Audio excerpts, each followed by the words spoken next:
अखिलेश बाबू ने तो पहले से भविष्यवाणी कर दी कि 2027 में हम आ रहे हैं और आने के बाद पहला बुलडोजर जो चलाएंगे वो गोरखपुर पर चलाएंगे। सीधा निशाना है योगी आदित्यनाथ के गढ़ पर चलाएंगे। किस तरीके से देख रहे हैं इस बयान को? वो गलत बयान है बिल्कुल। ऐसे बड़े नेता को ऐसा बयान नहीं देना चाहिए। कोई आदमी गुनाह कोई दूसरा करता है, सज़ा कोई दूसरा देता है, या किसी और केस में सज़ा दी जाती है तो वो गलत है। मगर जो इनके कर्म है उससे लगता है योगी सरकार नहीं आएगी। इस समय उत्तर प्रदेश की राजनीति में बड़ी हलचल चल रही है और हलचल चल रही है बुलडोज़र के इर्द गिर्द। एक तरफ तो योगी बाबा का बुलडोज़र है जो माफिया और गुंडों के ऊपर, उनके घर के ऊपर चल रहा है। दूसरी तरफ ये अखिलेश यादव का बयान आता है कि अगर हमारी सरकार बनती है 2027 में तो सबसे पहला बुलडोज़र जो चलेगा वो उत्तर प्रदेश की ओर चलेगा। अब इसको लेकर राजनीति गर्मा गर्मी का माहौल है। जनता से राय लेंगे किस तरीके से देख रहे हैं सर, उत्तर प्रदेश में बुलडोज़र सही है या गलत है। जिस तरीके से अखिलेश का बयान आया कि बुलडोज़र पहला चलाएंगे तो गोरखपुर पर चलाएंगे, किस तरीके से देख रहे हैं इस बयान को? मेरी आपसे प्रार्थना, मैंने सुना आपसे, मगर हम लोग टीवी भी देखते हैं, अखबारों में पढ़ते हैं। आपको याद होगा एक टाइम 2090 में दिल्ली में बुलडोज़र चला था। हाँ 19, यस, तब बुलडोज़र चला था और उस बुलडोज़र में करारी हार हुई थी। आप अगर मैं अगर ये सोचूं मुझे आपका नुकसान करना है, घर तबाह करना है, ये तो गलत बात है। हम देश के नागरिक हैं, हमारा कानून के तहत अगर कोई एक्शन होता है तो हमें कोई, मगर सवाल इस चीज़ का आता है कोई आदमी गुनाह कोई दूसरा करता है, सज़ा कोई दूसरा देता है, या किसी और केस में सज़ा दी जाती है तो वो गलत है। चाहे कोई भी करे। आज की तारीख में यूपी सरकार जो कर रही है गलत कर रही है। आने वाला भविष्य किसका है किसी और नहीं पता। वो जो समाजवादी पार्टी क्या बोल रही है उसको समझ भी नहीं है अभी मैं क्या बोलना है और क्या करना है। कल का किसी का कोई पता नहीं, मगर आज वो गरीबों के मकान तोड़ रहे हैं वो गलत है। अच्छा, कल का पता नहीं है बता रहे, पर अखिलेश बाबू ने तो पहले से भविष्यवाणी कर दी कि 2027 में हम आ रहे हैं और आने के बाद पहला बुलडोजर जो चलाएंगे वो गोरखपुर पर चलाएंगे। सीधा निशाना है योगी आदित्यनाथ के गढ़ पर चलाएंगे। किस तरीके से देख रहे हैं इस बयान को? वो गलत बयान है बिल्कुल। ऐसे बड़े नेता को ऐसा बयान नहीं देना चाहिए। सहनशीलता से काम करना चाहिए। ना सहनशीलता इनके अंदर है ना उनके अंदर है। ये अपने गुस्से को, विद्रोह को, समाजवादी पार्टी को नुकसान देने या किसी को भी नुकसान देने के लिए किसका नुकसान किए जा रहे हैं।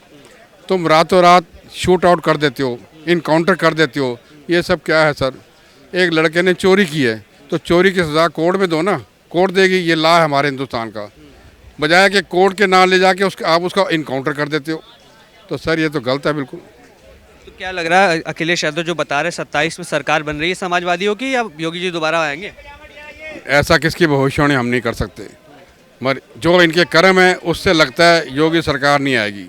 नहीं आएगी, आएगी कोई और, मगर योगी सरकार नहीं आएगी। उसके बाद अगर समाजवादी पार्टी बोलती है हम आएंगे, हम बुलडोज़र चलाएंगे, तो ये गलत है। सर आप पिछले 50-60 साल जब से आप यहाँ पैदा हुए हैं या हम पैदा हुए हैं तब से लेके आज तक एक बिहार और एक यूपी, यहाँ का क्राइम ना तो खत्म हुआ है ना हो सकता है। ये क्राइम दिल्ली में भी है, मगर दिल्ली में भी कई माफियों का राज है। मगर दिल्ली की राजनीति और तरीके की है, उठाते हैं, काउंटर करते हैं, मार देते हैं, गोली चलाते हैं, चले जाते हैं। मगर यहाँ बुलडोज़र का राज नहीं है, जो सच्चाई है। अब वहाँ क्या है कि गोली भी मार देते हैं, घर भी तोड़ देते हैं। ये वातावरण का माहौल अच्छा नहीं है। अच्छा, इस तरीके से देखा गया बुलडोजर की तो राजनीति चलती है। जो आप इनकाउंटर की बात कर रहे हैं उसमें भी कई माफियाओं को ढेर किया गया, चाहे वावती का अहमद की बात करें, आप ऐसे और लोगों की बात करें, मुख्तार अंसारी पर भी सवाल उठाया गया था कि जेल में साजिश के तहत उन्हें मार दिया गया। क्या लग रहा है कि माफियाओं को हथकंडे में लाने के लिए ये उपाय जो उत्तर प्रदेश सरकार अपना रही है ये कारगर साबित होगा, ये आने वाले समय में बहुत बड़ा फेलियर साबित होगा इसको? सर ये आने वाले समय में फेलियर होगा, क्योंकि जो ये कर्म कर रहे हैं आप कोर्ट के थ्रू उनको दो ना। आप ठीक कह रहे हैं, मगर देखिए ममता ने भी कानून पास किया ना जी, जो भी रेप करेगा 10 दिन के अंदर फांसी होगी, दूसरा कुछ होगा भी नहीं, फांसी होगी सीधी। तो आप भी कर सकते हो, करने को हर कोई कर सकता है, मगर किसी का घर तोड़ देना, ये करना, ये अन्याय है। अच्छा, कुछ लोगों का ये भी सुझाव आया था कि घर तोड़ने के बजाय अगर उसको अपने हिरासत में लेकर उस पर कोई सरकारी काम या स्कूल, अस्पताल जिस तरीके से बनाया जाए तो ये एक अच्छा सुझाव मानता हूं मैं। कि आपको क्या लगता है ऐसे सुझाव आने चाहिए और भी सरकारों के पास भी ऐसी नॉलेज होनी चाहिए कि जनता क्या चाहती है? बिल्कुल क्षमता होनी चाहिए सरकार के अंदर। अगर आपको सुधारना है, मुझे सुधारना है, और कई रास्ते हैं। ये नहीं कि मुझे गोली मार दी या मेरा घर तोड़ दिया, वो सुझाव नहीं है। आप उसको, पहले भी तो सरकार चलती थी ना, आज से 50 साल से सरकार चल रही यूपी में, आज पहली बार थोड़ी चल रही है। मगर ये गलत है, बुलडोज़र चला देना, काउंटर कर देना, ये सब चीज़ें गलत है।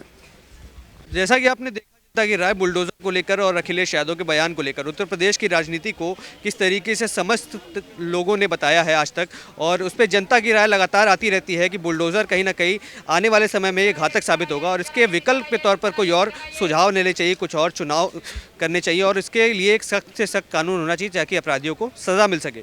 तमाम ऐसी खबरों के लिए हमारे साथ बने रहें, देखते रहे सौगंध टीवी। धन्यवाद। आप देख रहे हैं सौगंध टीवी, सौगंध वतन की।